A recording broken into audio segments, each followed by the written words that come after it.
Okay, so the next one is exercise 50. Now here we have to find precisely those positive integers n for which the group u2 to the power n is cyclic. We know what this group is. Its elements are the positive integers less than, strictly less than 2 to the power n and relatively prime to 2 to the power n. And the operation, the binary operation is multiplication modulo 2 to the power n. So let's start the solution off with the smallest two values of n, that is n equal to 1 and n equal to 2. Let's see what happens in those cases. Note that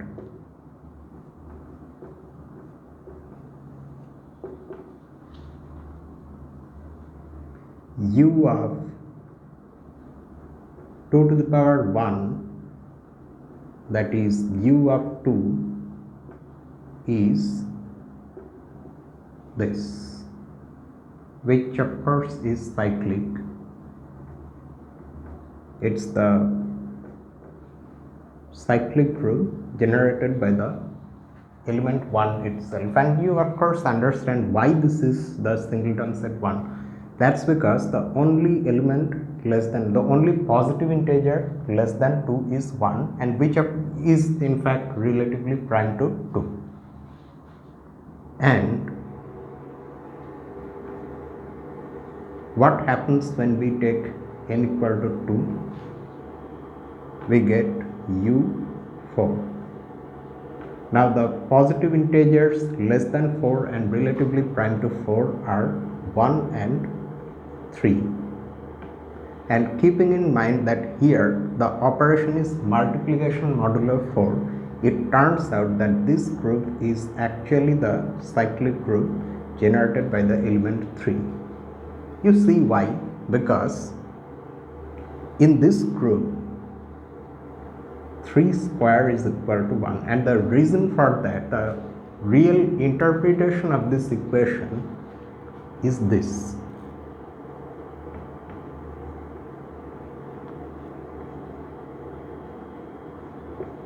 Nine minus 1 is divisible by 4. That is why. That's why in this group 3 square is equal to 1, and 3 of course is different from 1. That means the order of 3 as a group element is 2, and that's why it generates the whole group, and as such your group is cyclic. Fine. So for n equal to 1 and n equal to 2, our u2 to the power n is cyclic. But now we will show that for higher values of n, for any higher value of n, it is not cyclic. So these are the only two values of n for which it will be cyclic. So let's see how that can be shown.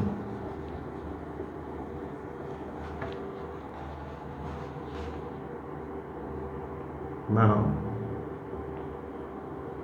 let n be any integer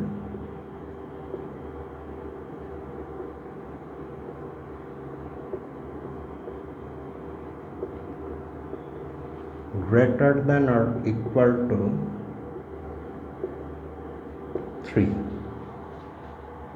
Okay.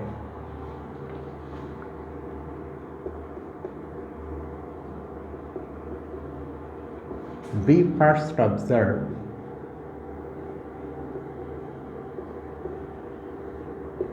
that these two quantities, one is 2 to the power n minus 1 plus 1, and the other is 2 to the power n minus 1.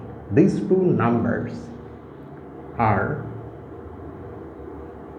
both positive integers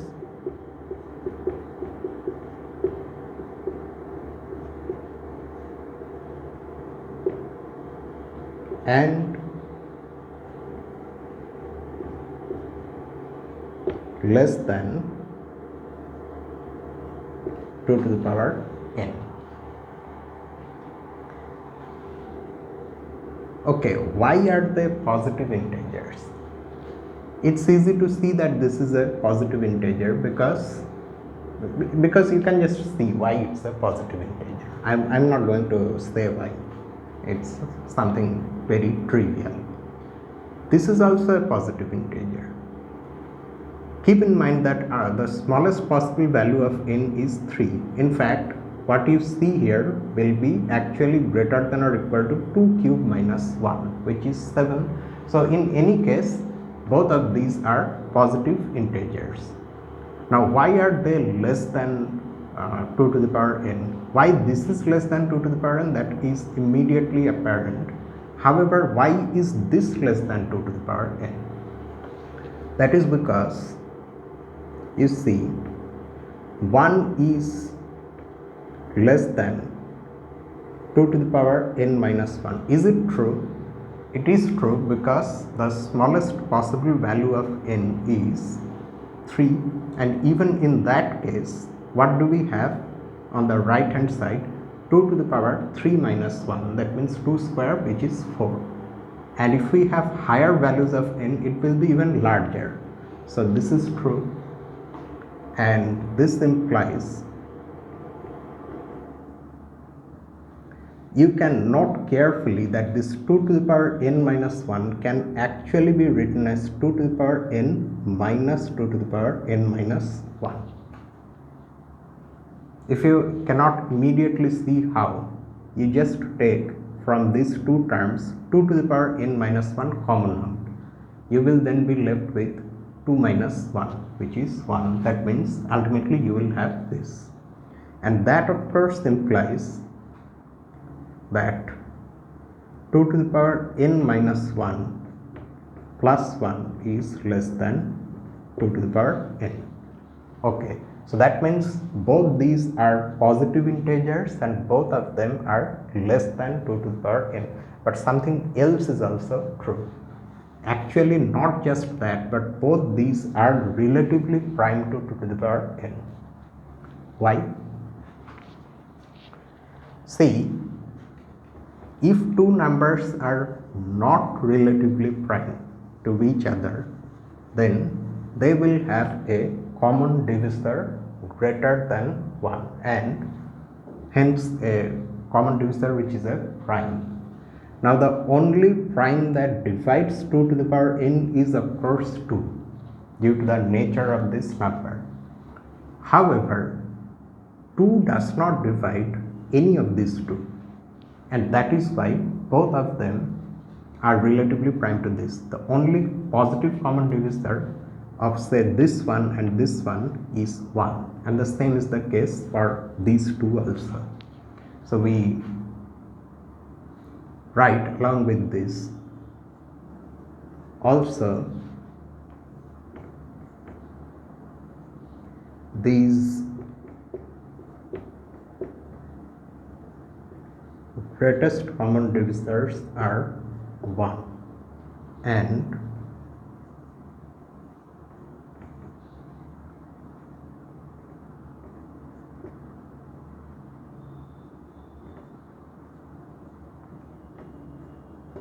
now what do all these things tell us?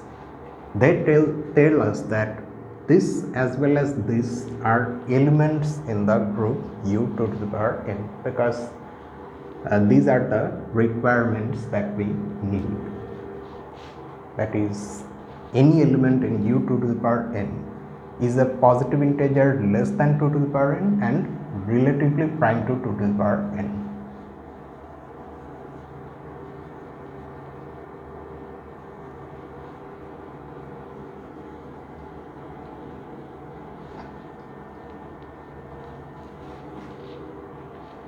Hence,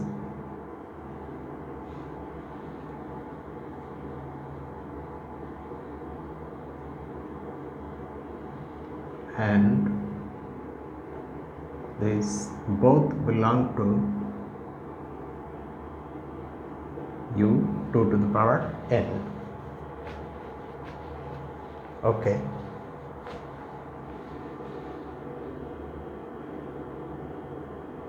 Moreover,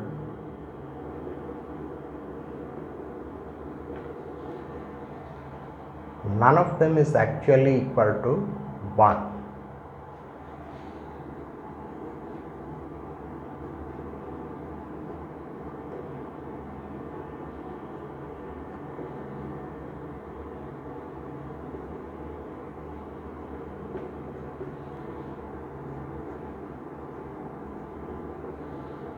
Keep in mind that because we are not treating these as ordinary integers but rather as elements in this group, so these equalities, we had one equality, right? Namely, so what I'm trying to say here is that if you say write some equality like this, say 3, then the interpretation of this equality in the group u to the power n is not exactly what it looks like. Ordinarily if you treat these as integers, then that means something. However, if you treat these as elements in u to the power n, then this equality has a slightly different meaning. Its actual meaning will then be this.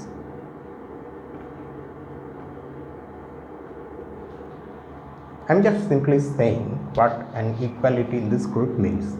Similarly, being not equal to 1 also has a similar meaning. It means that the integer 2 to the power n minus 1 plus 1 is incongruent to 1 modulo 2 to the power n. It's not congruent to 1. Now we are saying that these are not equal. That means such incongruences are there. Are they really the case? What happens if we assume the contrary? Let's see. Since these statements are supposed to be easily verifiable, so we won't write in details here the reasons. However, for our own sake, let us see what happens if we consider this. This congruence is equivalent to this equality in this group. Now this congruence from properties of congruences gives us what? This should be congruent to 0 mod 2 to the power n, whose own meaning is actually this.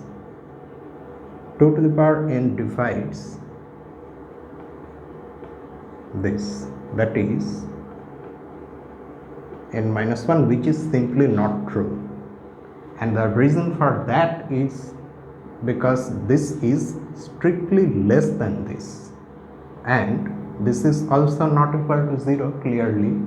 So that is why this divisibility is not possible. This is not possible. That means this is the case. So this is the case. So we have this, and that's why we have this. And a similar contradiction will arise if you assume that 2 to the power n minus 1 is congruent to 1 mod 2 to the power n, and that's why these elements are different from 1 in the group u 2 to the power n. Okay. And what is 1? The element 1, of course, we know is the identity element in this group. That means these two elements that we are considering, we are working with, none of them is equal to the identity element. Both of them are non-identity elements in our group. Also, something else is now also true. What happens if we consider, say, the square of this element? This time we are treating it as ordinary integer. Okay, that's why we are writing congruence. If you want, you can treat it as a group element, but that will be somewhat confusing. We may end up making mistakes. So let's just treat it as ordinary integers. See what it happens to be congruent to modulo 2 to the power n, and from that we will infer something.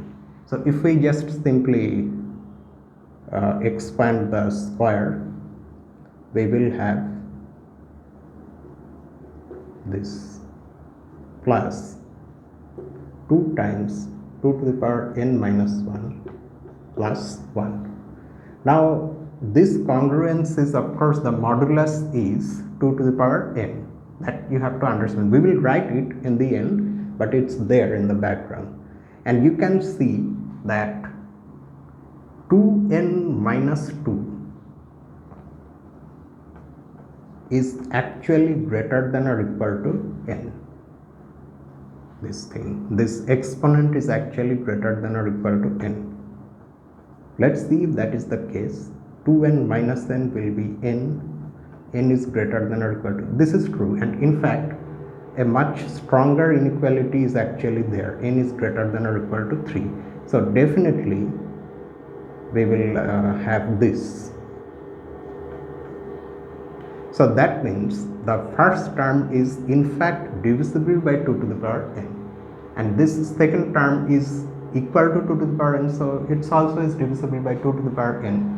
So keeping in mind that we are in a congruence where the modulus is 2 to the power n, what we will have ultimately is just 1, because these terms are congruent to 0, each one of them. So this is congruent to 1 mod 2 to the power n. And now similarly, what happens if we take the square of this one?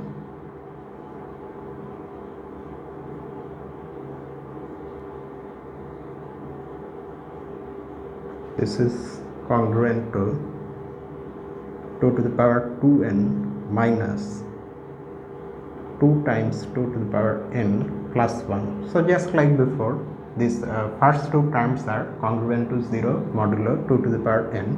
So only thing that survives is 1.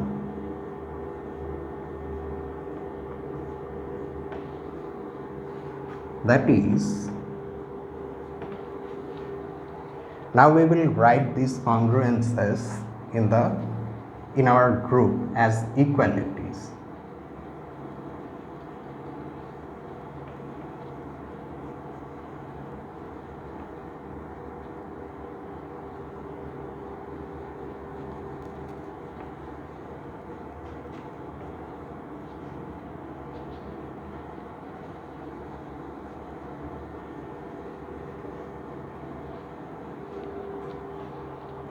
That is, in u 2 to the power n, the square of this is equal to 1, and similarly the square of this is also equal to 1. So these elements are themselves non-identity elements, but their squares equal the identity element. That just means that both of them are of degree 2 in our group. Hence, sorry, I say degree 2, sorry about that, order 2. Degree elements don't have degrees. I mean, as far so far we have seen, elements don't have degrees, they have orders. Hence, the order of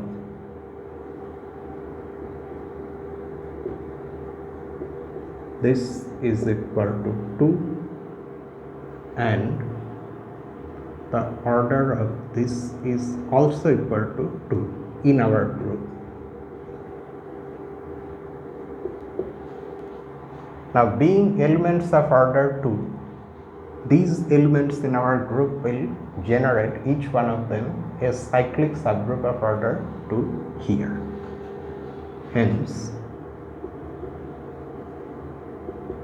this cyclic subgroup generated by 2 to the power n minus 1 plus 1 and this cyclic subgroup generated by 2 to the power n minus 1 are both cyclic subgroups of u2 to the power n of order 2. Both of them have order 2. Okay, now so far we haven't said anything about whether this our actual group is cyclic or not. Now let us suppose that it is cyclic.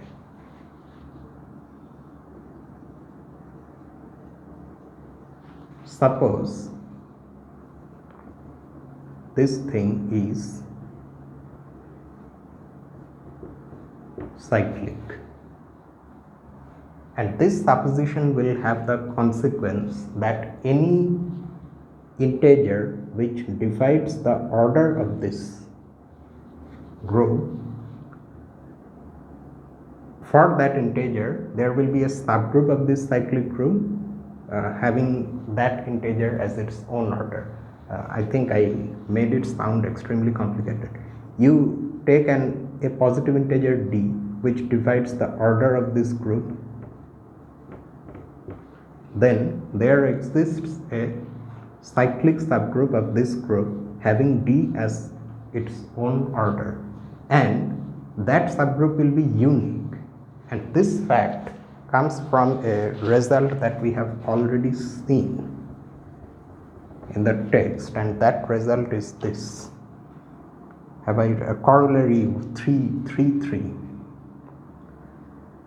by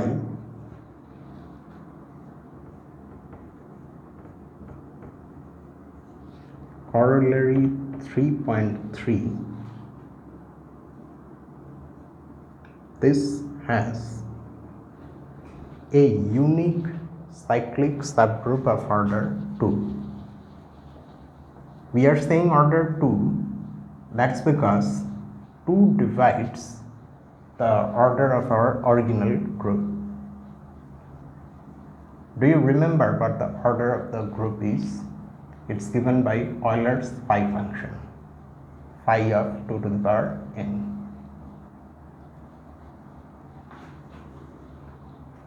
Has a unique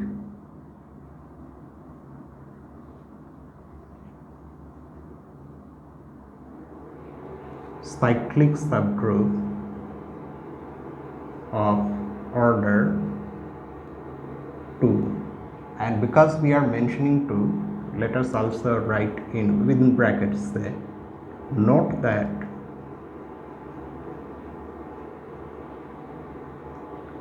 two divides 2 to the power n minus 1, which is phi of 2 to the power n, which is the order of our group, and that's why we have been able to apply this corollary in the first place. Am I writing it correctly? Phi of 2 to the power n by definition is this, so that means we will have 1 over 2, yes. But we have already found 2 cyclic subgroups of order 2, so this uniqueness will force them to be equal. Thus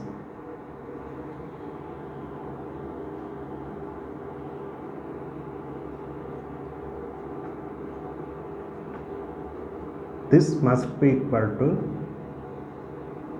this. But we in fact know what the elements of these 2 groups are.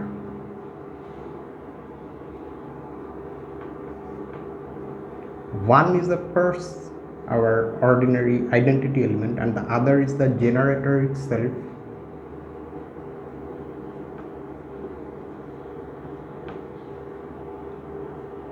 Same is the case with this one. Identities, of course, they are the same thing. So these 2 have to be equal. Hence,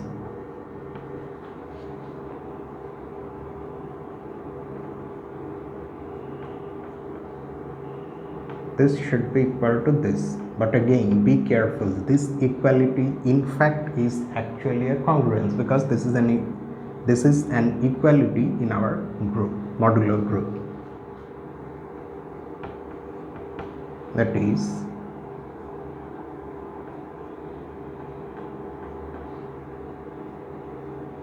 congruent to this modulo 2 to the power n. Okay, now what do we get from this congruence? Let's just see that.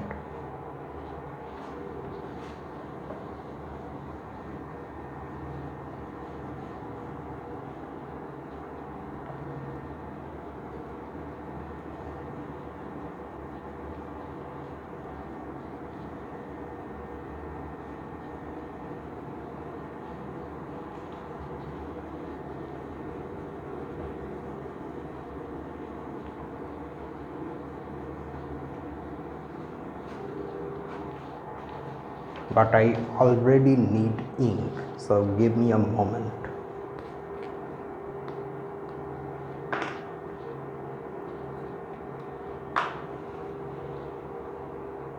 The thing that we are seeking here is some sort of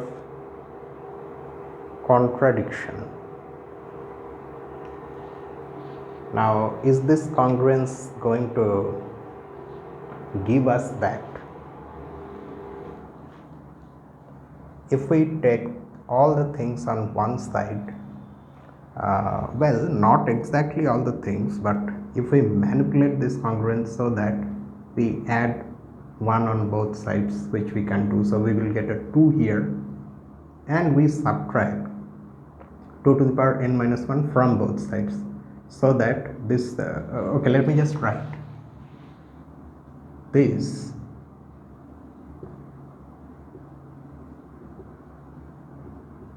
congruence is equivalent to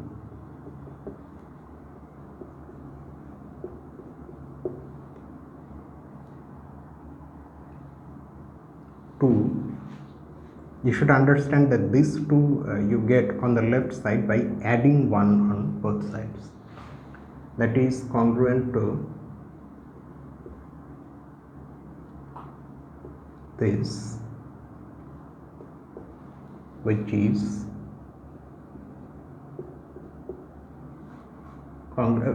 in fact equal to this modulo 2 to the power n, or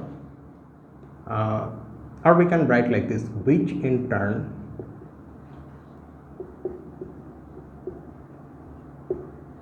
is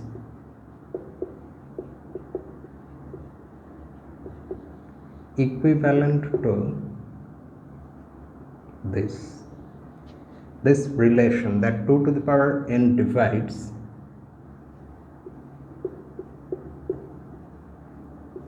this. Now you can in fact take 1, 2 common out from these 2 terms, but this division is not possible. Do you see why?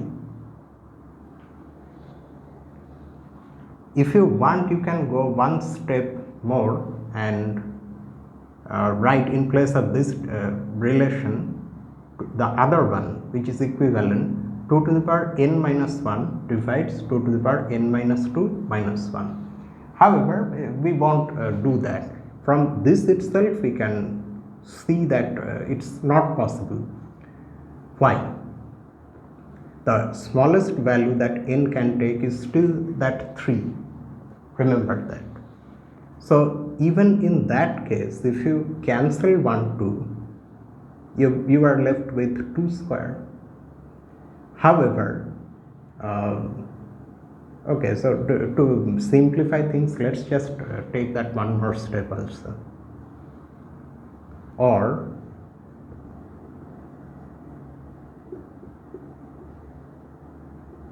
this.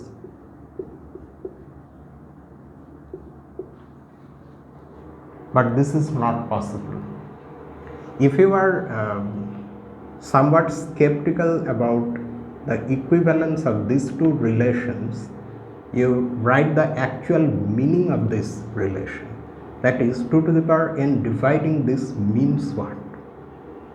It means that there is a positive integer k such that 2 to the power n times k is equal to the right hand side.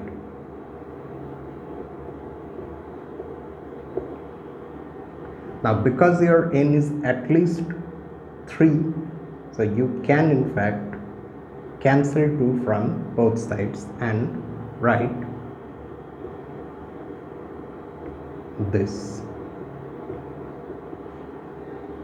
And this last equation means this, because a positive integral multiple of 2 to the power n minus 1 is this. But this is not possible, simply because this thing is less than this, and at the same time not just simply less than this, it's a positive integer also. And that is because even if you take the smallest possible value of n, namely n equal to 3, you get 3 minus 2 1, so 2 minus 1, so even in that case you are getting 1, which is positive. This, however,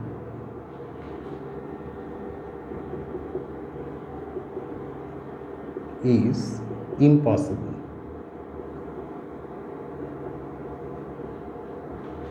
So all these things stem from that supposition, because whatever else we did after making that supposition, after supposing that thing, are in fact true. They are logical. We haven't made any mistakes. So that means something about that supposition must be wrong. The beginning step itself must be wrong. So our supposition is false, i.e. this cannot be cyclic. This is not cyclic.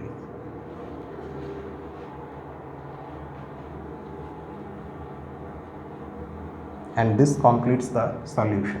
So we see that the only values of n, which is a positive integer for which u2 to the power n is cyclic, are n equal to 1 and n equal to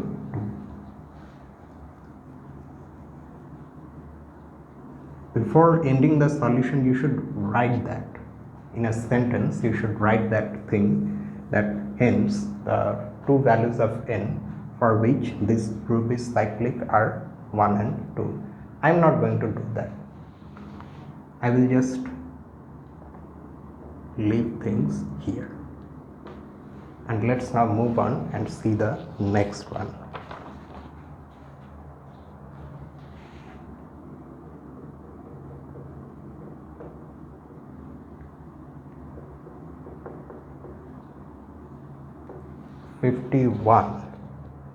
Let G be any group and n be any positive integer.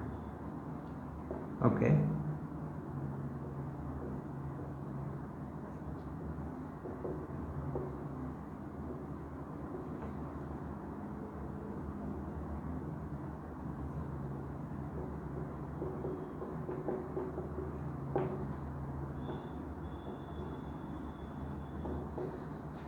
Now it has parts. Part 1 is this: if H and K are subgroups of orders n in G,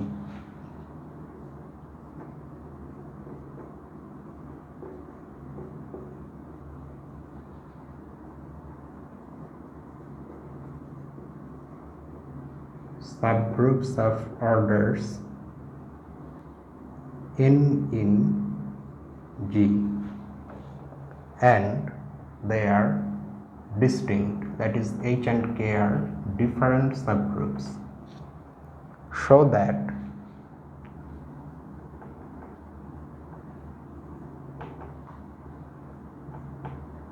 H intersection K does not contain any elements of order n.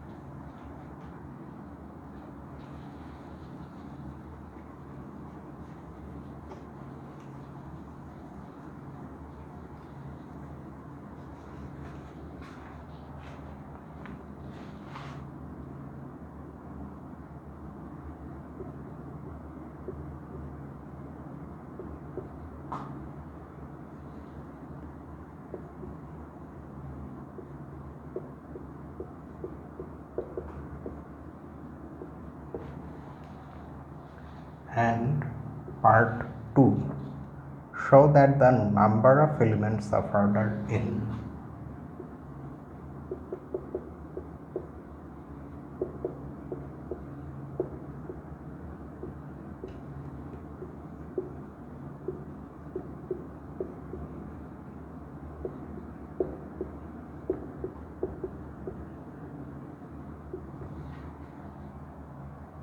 in G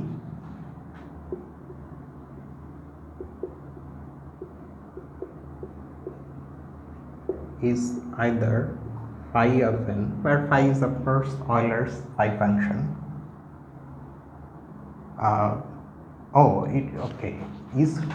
It's not equal to phi of n, sorry, is either a multiple of phi of n.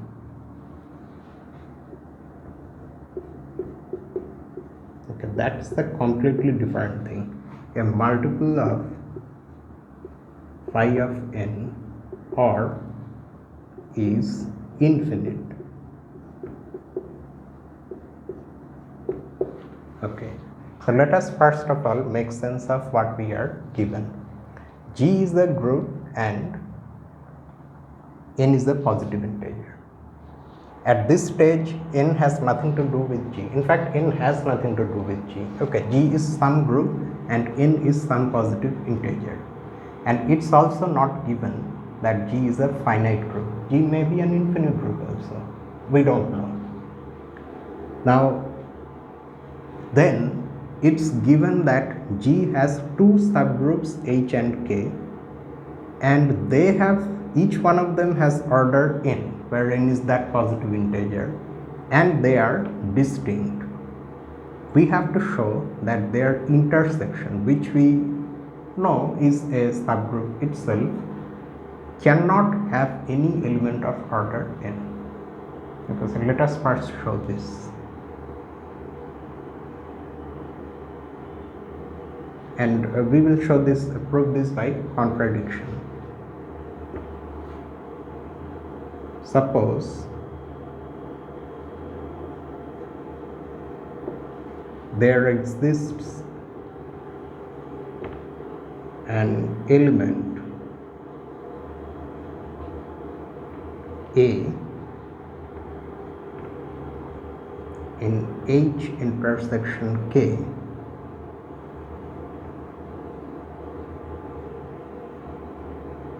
whose order is n. So that means we are supposing whatever they are saying is not possible.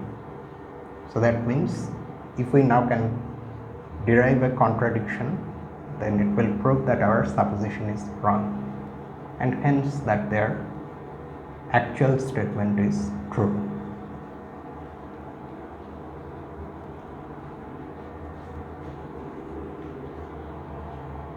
Whose order is n. Then the cyclic subgroup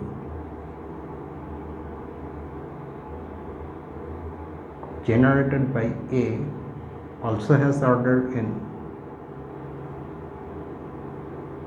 The cyclic subgroup generated by an element of finite order has its own order equal to that order. The element order is equal to the subgroup order. But we know because of closure property that since A is itself in H intersection K, this should be contained in H intersection K, and the reason for this is that H intersection K itself is a subgroup of G. Note that being a subgroup, it should be closed under the operation in G. So if you take powers of A, positive integral powers, negative integral powers, anything, all of them are going to lie in this. In other words, the entire cyclic subgroup generated by A will lie in this.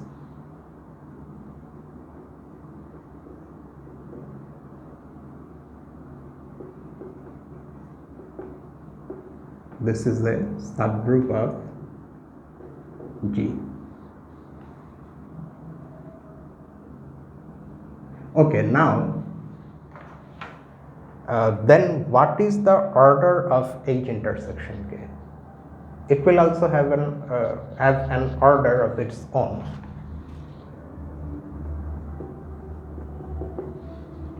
Its order will be greater than or equal to the order of this cyclic subgroup. Why? Because this cyclic subgroup is contained in this. So n, which is the order of this, the order of this is less than or equal to the order of H intersection K. But at the same time, because H intersection K is a subgroup of, say, H, it's a subgroup of K also, but it's a subgroup of H also. So its own order will be less than or equal to the order of H, which is n. Hence, the order of H intersection K is equal to n. That's the only possibility. Now, since H intersection K is contained in both H and K, but at the same time now we see that they have the same size. It has the same size as H as well as K, because both of them are subgroups of order n. So H intersection K must be equal to both H as well as K. So we are now going to write that. Since H intersection K is contained in both H and K, so this equality of orders would mean that as sets they are equal, they are the same set. H intersection K cannot be a proper subset of H or a proper subset of K. Now, since H intersection K is contained in H and H intersection K is contained in K, this implies means this fact implies that it is equal to both of them. And this is a contradiction, because our in the hypothesis itself we assume that H and K are different. So this contradicts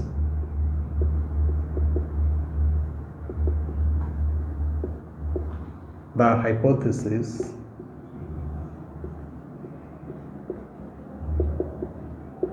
that H and K are distinct.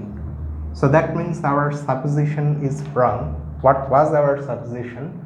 Namely, that H intersection K has an element of order n. So our supposition is wrong,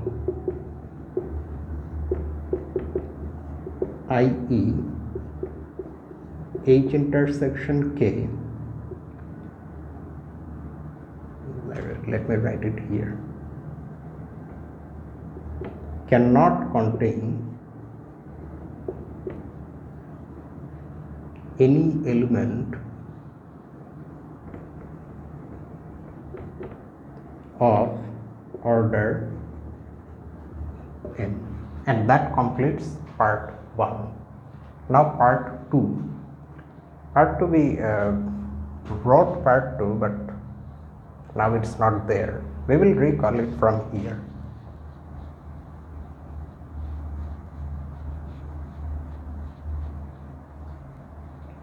In part 2, we have been asked to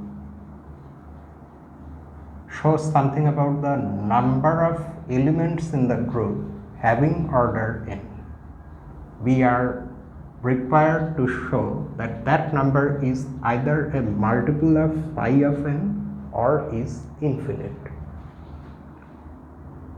Now it may happen that actually in the original group there is, for a given n, given positive integer n, that the original group has no element of order n. That can happen. But then the number of elements of order n in the group is 0, which of course is a multiple of phi of n, 0 times phi of n. So in that case things are true trivially. So we are going to start the solution to part 2 like that. If our original group G has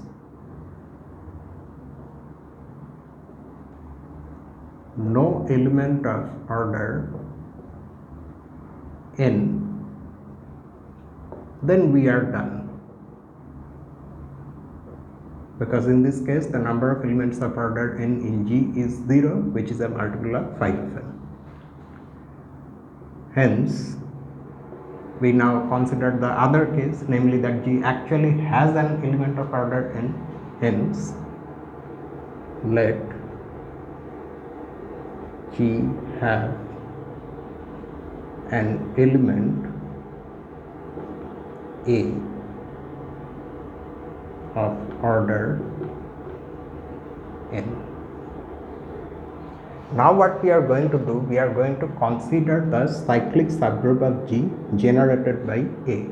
And from the theory of cyclic groups, we know how many elements of order n there will be in that cyclic subgroup. Then this cyclic subgroup has this many elements of order n, and among those elements note that A itself is also 1, because its own order is n, and as such the cyclic subgroup it generates itself has order n. And we know already that in such a cyclic subgroup the number of elements of order n is phi of n, and those elements having order n, in fact all are generators of this cyclic subgroup, simply because they are ordered, all of them have order n. Okay. Now if it happens that in the entire group G these are the only elements of order n, then again we are done, because this is a multiple of phi of n, namely 1 times phi of n. So if these are the only elements in G of order n, then again our argument ends.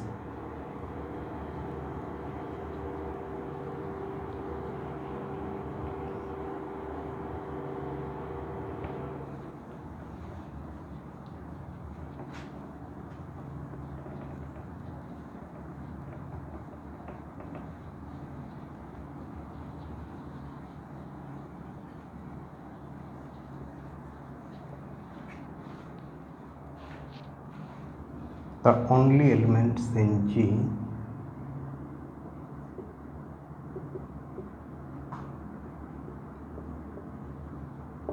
then we are done. However, if that is not the case, but if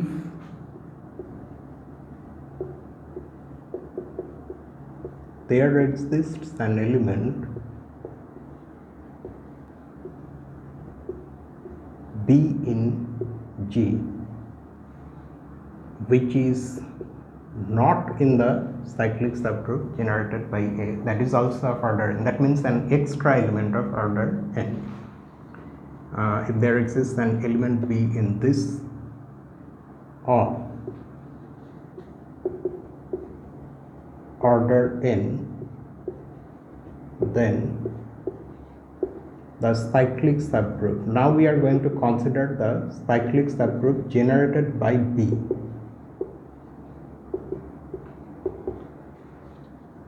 just like this one also will have elements of order n. How many? Exactly this many, because that n is just again in subgroup has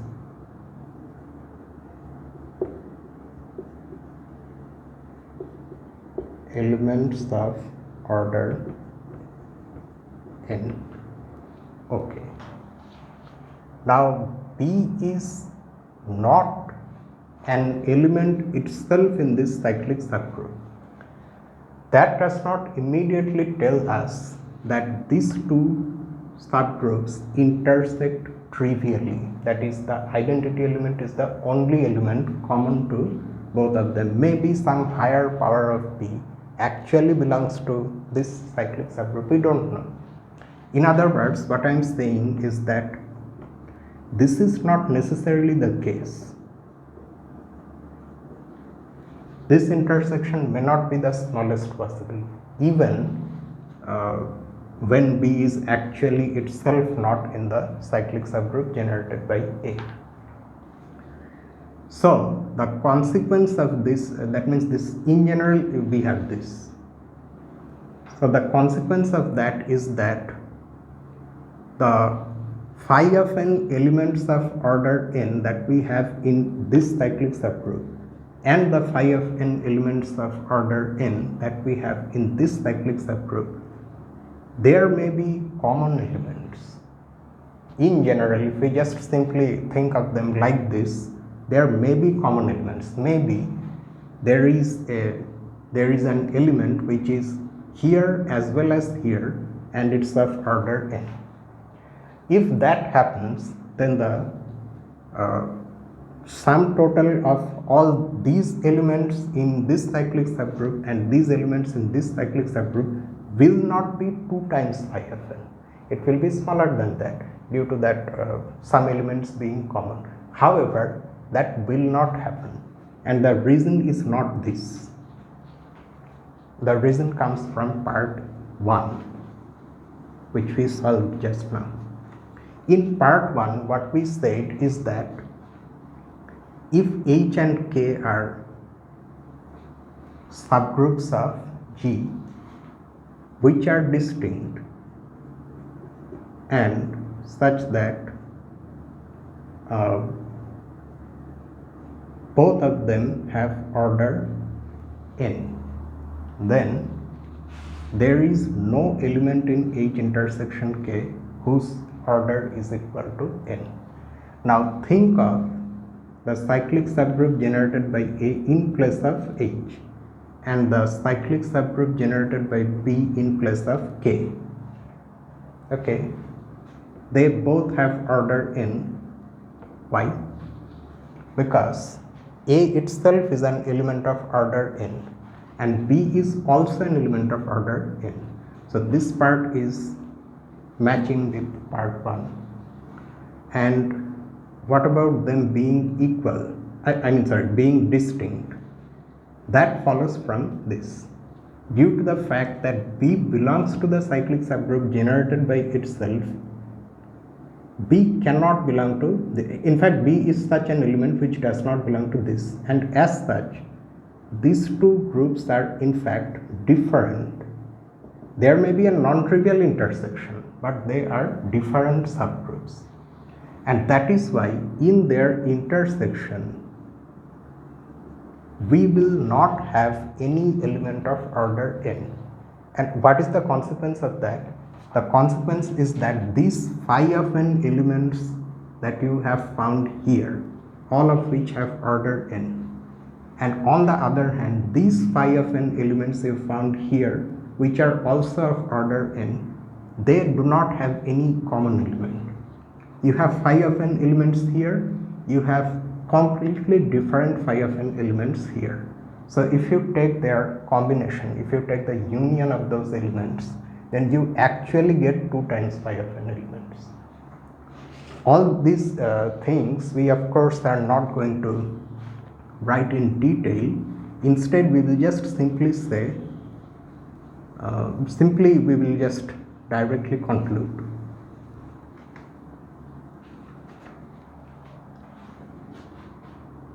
Now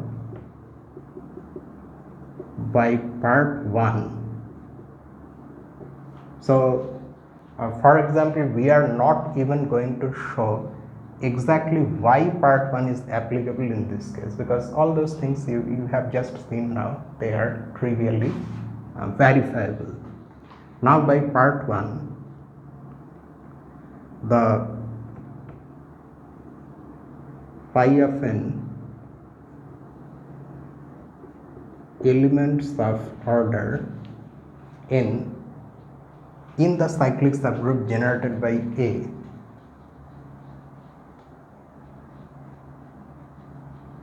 are entirely different from the similar ones there.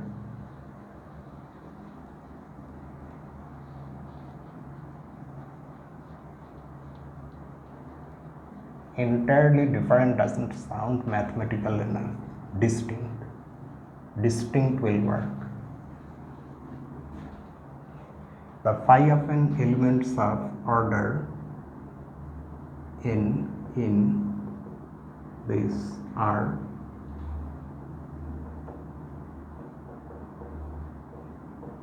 distinct from the equal number of elements of order in this. Hence, the union of these two subgroups, which is not a subgroup itself, that's not the point here. We are considering all the elements together. That's why I am taking union. Hence, this union contains 2 times phi of n elements of order n. Proceeding like this,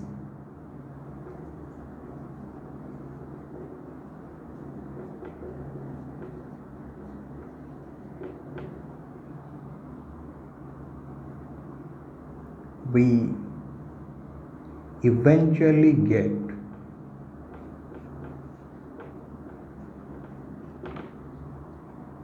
k times phi of n elements of order n in G if the number of such elements in G is finite. And if that number itself is infinite, then of course it's infinite.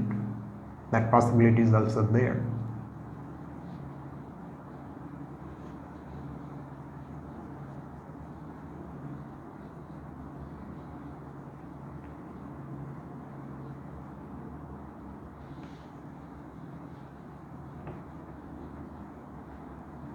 This reminds me of a proof of Lagrange's theorem in group theory.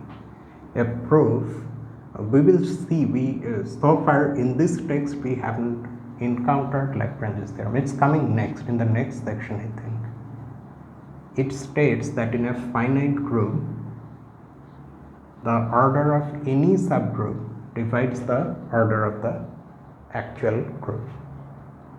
In one proof, in one type of proof of that result, this type of counting is applied, where at each stage you get say n elements, then in the next stage you get 2n elements, in the next stage you get 3n elements. So it comes as multiple of something, and that something is the order of the subgroup.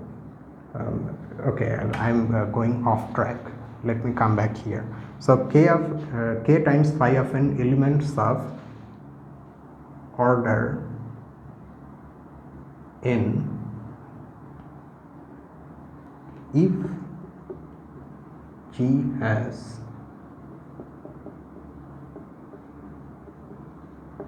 finitely many elements of order n.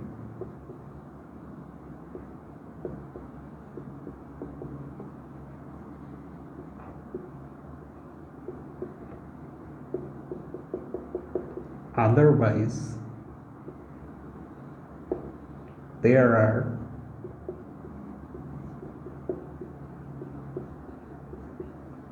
infinitely many elements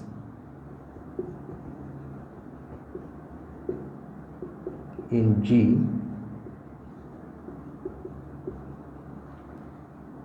of order n, and that's just what we wanted to show. So here the entire solution ends. And there is one more exercise which is very interesting in this section. So if we solve this, it will be over.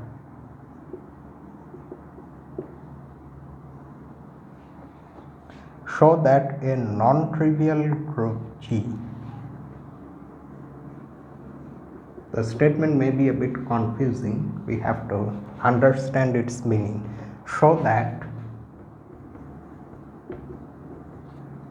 a non-trivial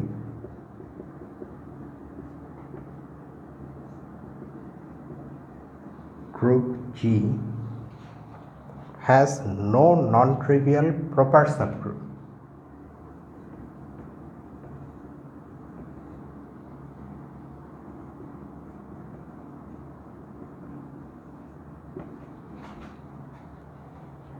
Has no non-trivial proper subgroup. Okay. So from the terms I can understand that in this text, non-trivial means a group which has more than one element, and proper of course simply means proper.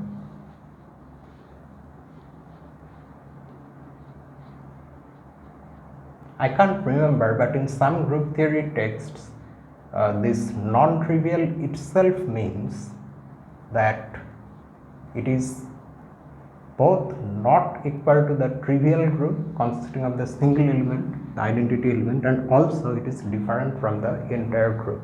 But I can't remember in which group theory text. But anyway, show that a non-trivial group G has no non-trivial proper subgroup.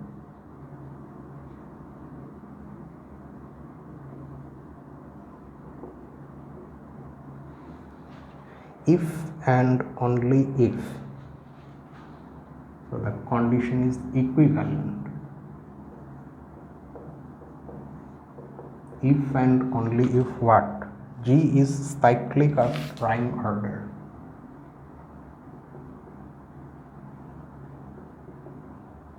Cyclic of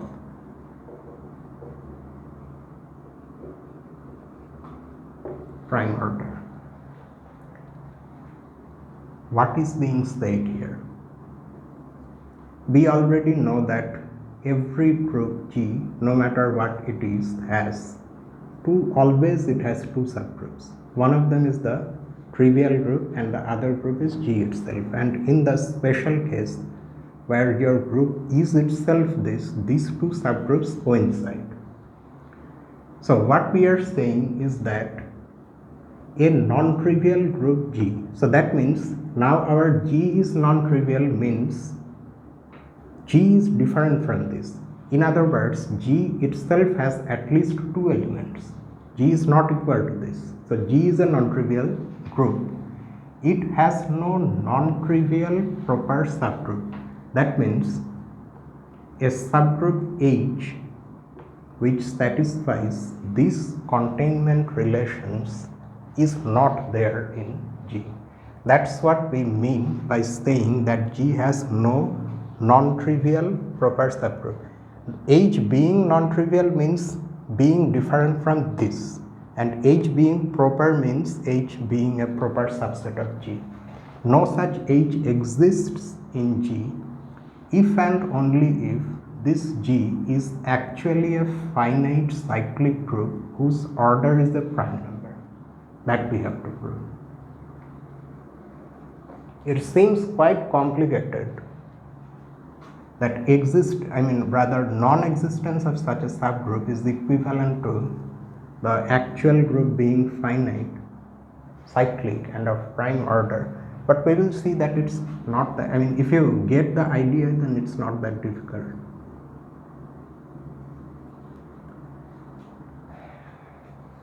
Ideally we should settle the easy, because it's if and only if, so we have two things to prove. So let's settle the easier one first. Let us first suppose that G is a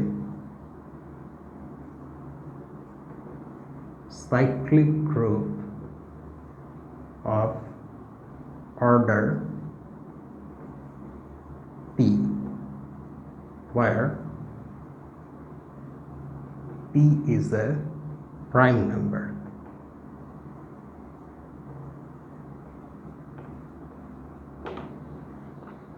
And what about G being non-trivial itself? That thing is there. That is taken care of by the fact that a prime number is always greater than 1. So we are saying that G is a group having order P. So whatever this prime is, even if it is the smallest possible 2, in that case also G has at least 2 elements. So in this statement itself, G is non-trivial. So that is there, included in our hypothesis. Then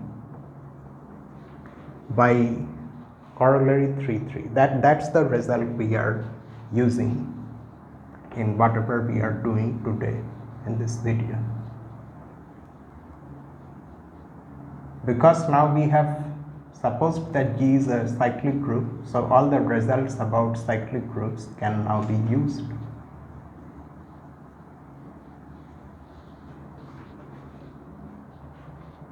Then by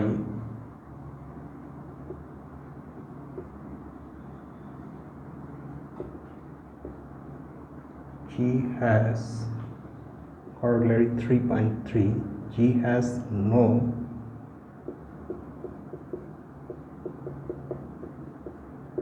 non-trivial proper subgroup. But why? I mean, how? Exactly how?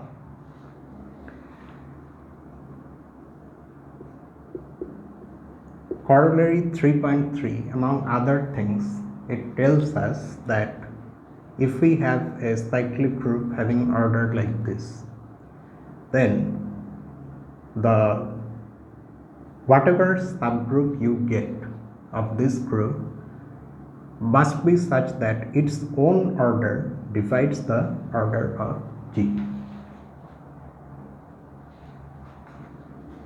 That, however, is possible in this case due to the fact that this is a prime number in only two, and there are two possibilities. You can only have a subgroup of G whose order is 1, or a subgroup of G whose order is P. Now the only and that's because these numbers have to divide P, and P being a prime number has only two positive divisors, and they are orders of these subgroups precisely. This one has order 1, this is the only one such subgroup, and G itself is of course the only subgroup whose order is P. So in between there is no such H, and that is why there is no H which is non-trivial, that is different from this, and also proper, that is different from this. And that's the justification of our statement. So that means one part is over. If our group is cyclic of prime order and hence finite, then no non-trivial proper subgroup. Now the converse. The converse will not be this easy.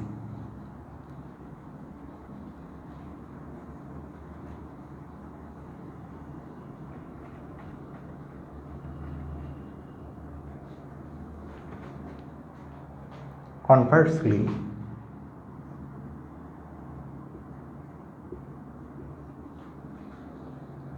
let G be a non-trivial group. In this case, we have to explicitly assume that G is a non-trivial group which has no non-trivial proper subgroup.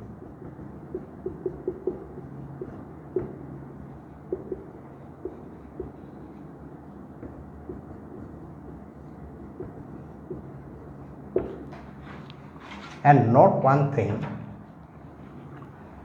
we cannot even assume that G is finite, because that's not what we are saying. Finiteness will actually in fact come out as a consequence of these things.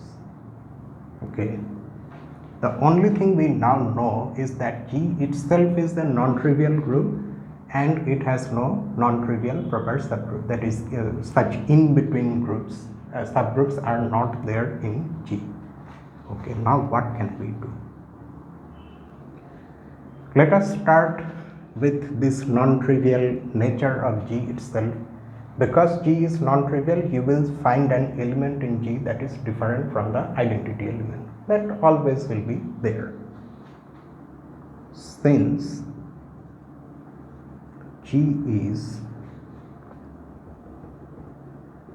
non-trivial,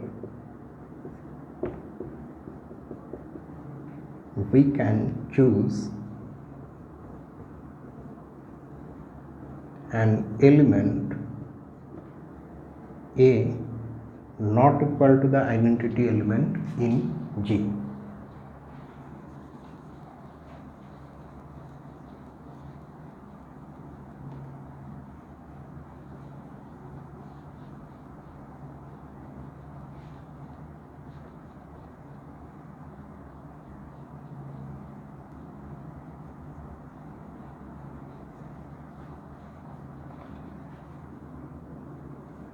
Yeah, and I think before it becomes less prominent, I need more ink.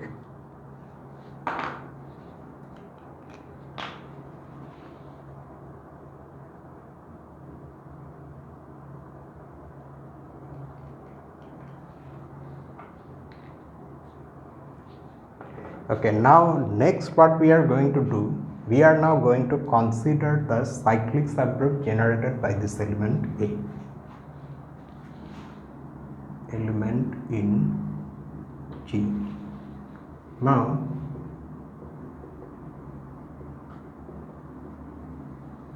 consider the cyclic subgroup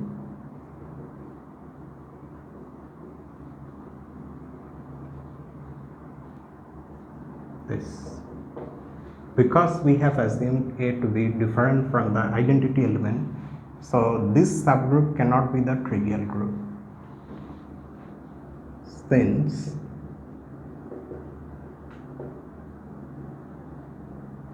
A is different from the identity element, we have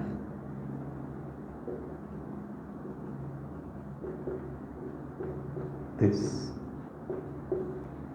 But we know that this is a subgroup of G. So if we apply our hypothesis, which says that G has no non-trivial proper subgroup, so what possibility is there left for us? The one which says that this subgroup has to be in fact equal to G, because it has already become non-trivial. This is that statement. So now it cannot be proper, it has to be exactly equal to G. Hence, our hypothesis forces this. That means now G itself has become a cyclic group. Do you see that we have already proved that G is a cyclic group at this stage itself? But still we need more. What are the other things we need to show? Namely, that G is in fact a finite cyclic group and that its order is a prime number. So next we look at that finiteness. Now, suppose the element A has infinite order.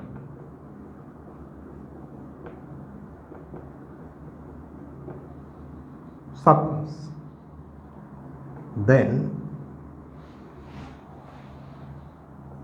the cyclic subgroup generated by A square is a subgroup of G, which is in fact a non-trivial normal subgroup. I will show the justification for why that is the case, but I won't make that justification a part of the solution.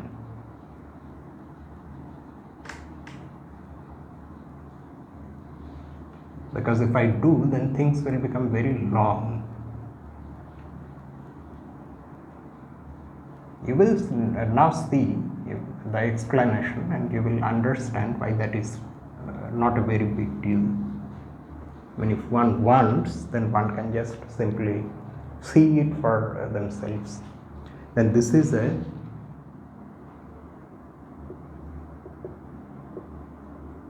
subgroup of G that is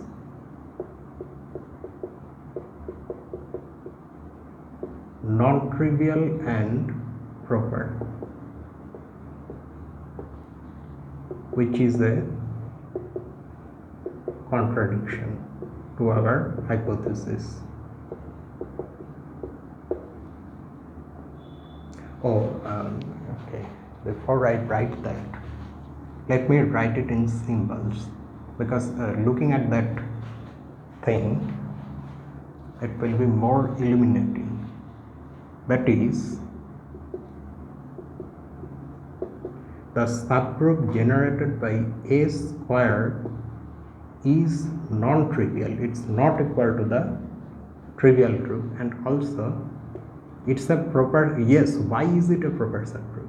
That's because it is properly contained in the cyclic group generated by A, which is in fact G. And this is a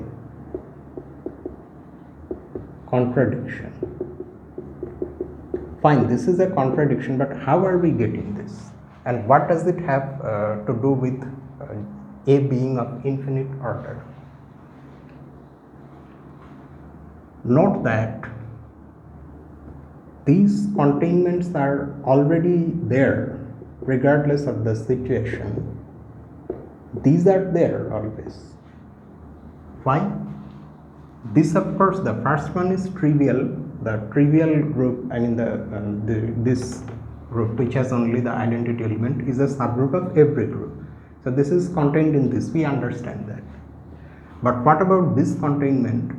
This is because if you consider any integral power of A square, then by one of the rules of exponents, that becomes an integral power of A, and so automatically this belongs to this.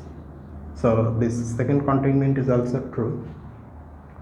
Okay. Now what we are saying is that these containments are strict. If that is not the case, if say you have this, then what happens? You know that this group has only one element, that is E, and nothing else. And this group, we don't really know what it has. I mean, if you just for the moment neglect the fact that this is actually equal to this group, whatever elements it has, it definitely has A square itself. The generator is itself always there. So the generator must be equal to E, that is A squared must be equal to E. But then A having infinite order is contradicted, because already we are having an equation like this which tells us that A is not only having finite order, but in fact its order is less than or equal to 2.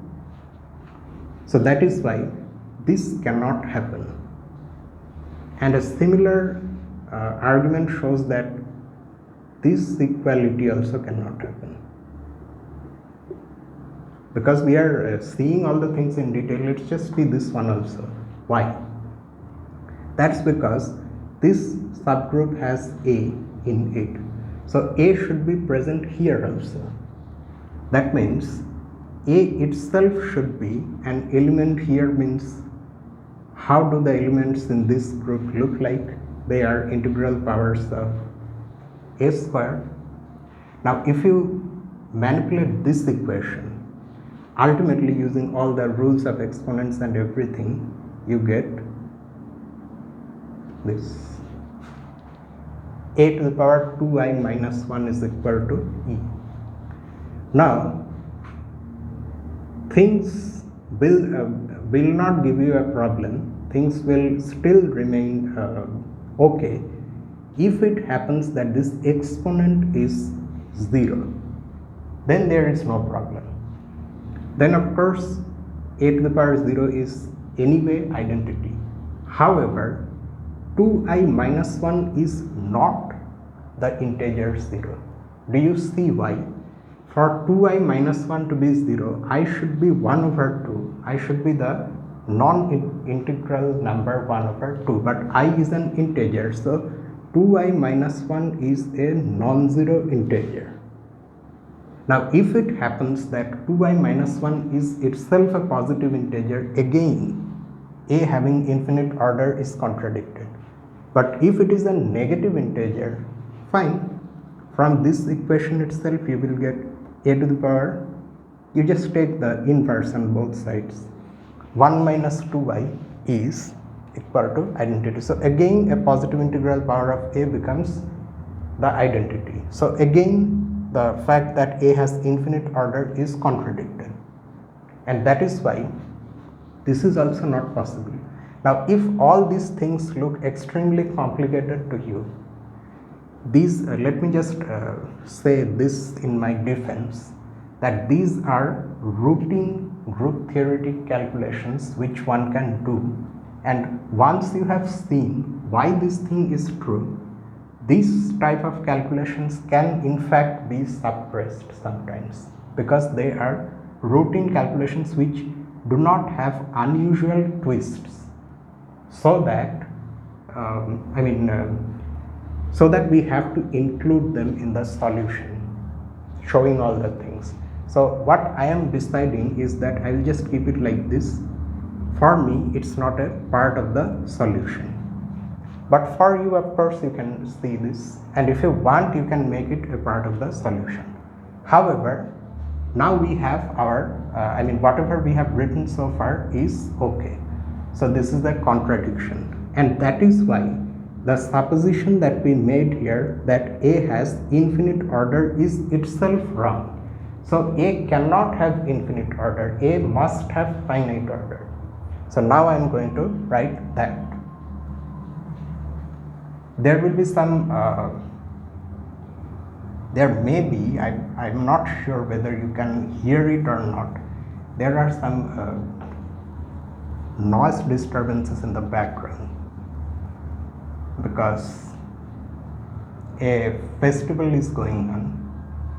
It's a festive season, so I apologize in advance.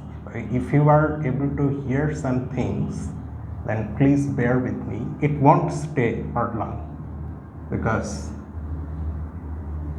things are passing by. So we continue. Hence, our last supposition is wrong. That is, A must have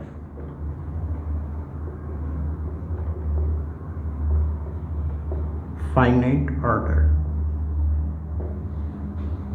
Hence, this is a finite group. So we have now managed to show not only that G is a cyclic group, but it's in fact a finite cyclic group. So because it's a finite group, its order will be a positive integer, is a finite group. So let N be the order of G, which in fact is also the order of the element A itself, and we still keep in mind that our hypothesis in this converse part is that G is a non-trivial group. So this n is not just a positive integer, but it's a positive integer greater than 1. So we are going to mention that here. Note that n is greater than 1. Now n being greater than 1, because n is greater than 1, so there are two possibilities. N is either a prime number or a composite number. So the only thing we are now left to show is that n is a prime number. So suppose it's a composite number, and again we will derive a contradiction. So finally, suppose n is composite, that itself we are not going to write, we will write the consequence. Now suppose there exist integers r and s such that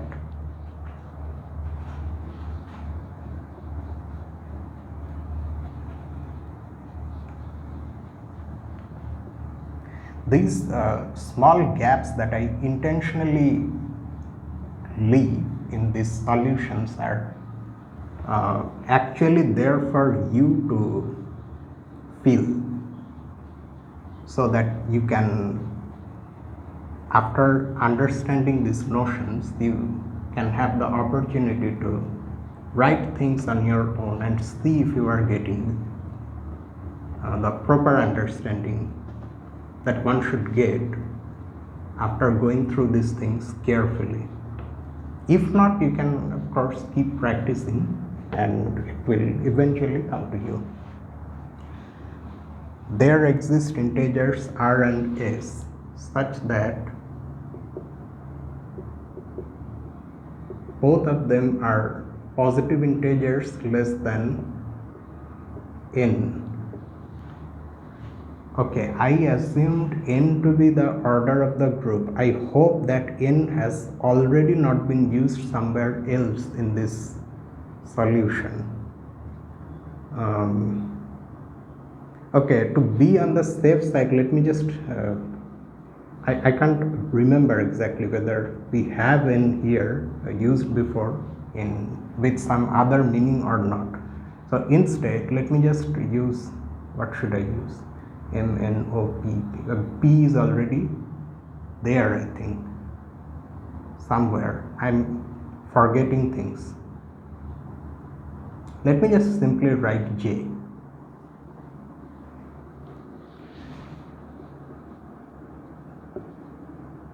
J,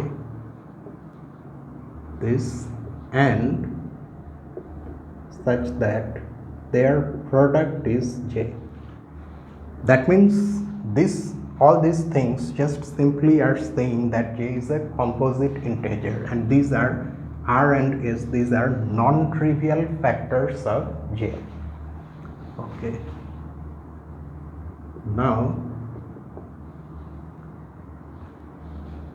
what do we do? We know that because G now is a finite group of order J, and that too it's a cyclic group generated by the element A. So J itself should be the order of A. Hence, if you consider the jth power of A, it is equal to the identity. However, J is equal to Rs. So by one of the rules of exponents, we have this. Okay. Hence,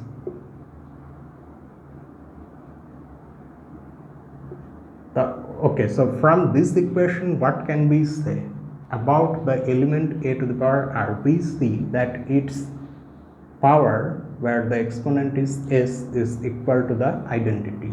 So that means the order of a to the power r is less than or equal to S,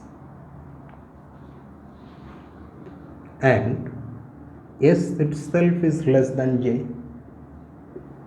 which is equal to the order of the group.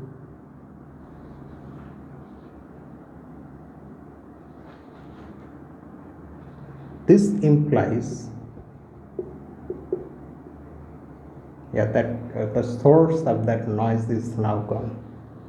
This implies that the cyclic subgroup, after all, a to the power r is an element in G. No? So we can consider the cyclic subgroup generated by it.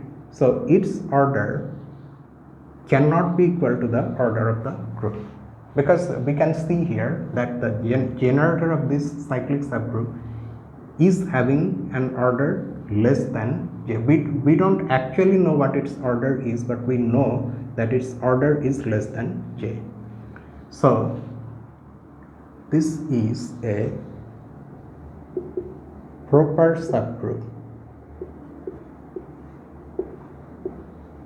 of G. But our hypothesis is still there that G has no non-trivial proper subgroup. So because this has already become a proper subgroup of G, so it cannot be non-trivial, it has to be trivial. Thus,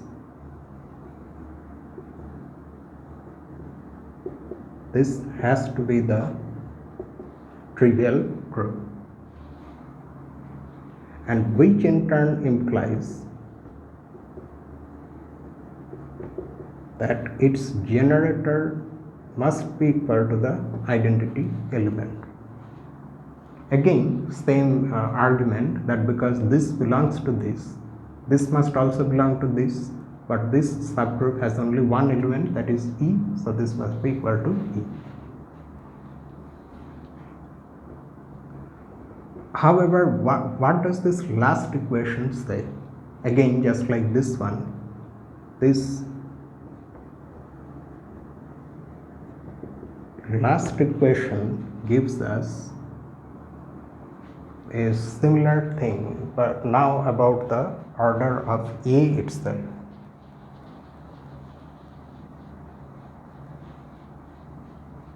And at this stage we will have a contradiction now. We have run out of options, so we have to face a statement which is not possible.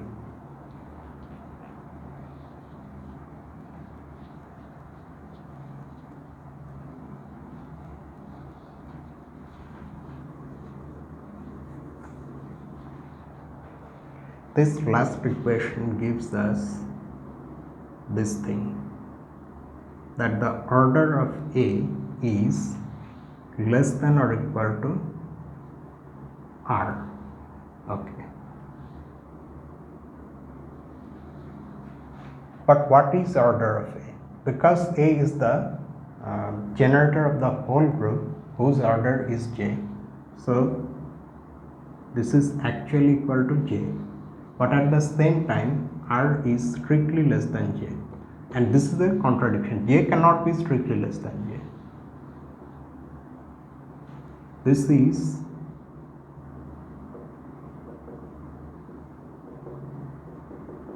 a contradiction and proves that our last supposition is wrong. You may notice, as you see this kind of solutions, as you yourself solve this kind of problems, you will notice that you have to suppose many things which need to be proved wrong. So it will be extremely difficult to say give numbers to suppositions and then refer to them later using those numbers. A smart way of doing all these things is to just simply write last supposition, because after making a supposition you are working to show that it's not true. So the moment you hit a contradiction, you just simply write our last supposition is wrong. So that automatically will tell you which supposition. And what was our supposition? Namely, where we supposed that j is a composite integer, and that's why it has proper divisors r and s. Hence, j must be a prime number.